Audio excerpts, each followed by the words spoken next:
फवाद चौधरी ने तौहीन election commission case में एक बार फिर इलेक्शन कमीशन से माफी मांग ली।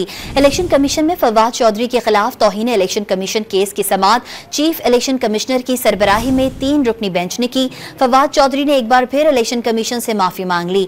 फवाद चौधरी ने तहरीरी माफीनामा इलेक्शन कमीशन में जमा करवा दिया। इलेक्शन कमीशन ने केस की समाअत 10 दिसंबर तक मुलतवी कर दी। फवाद चौधरी ने तौहीन इलेक्शन कमीशन केस में एक बार फिर इलेक्शन कमीशन से माफी मांग ली।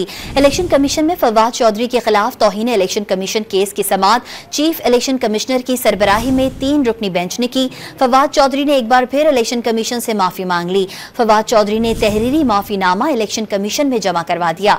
इलेक्शन कमीशन ने केस की समाअत 10 दिसंबर तक मुलतवी कर दी।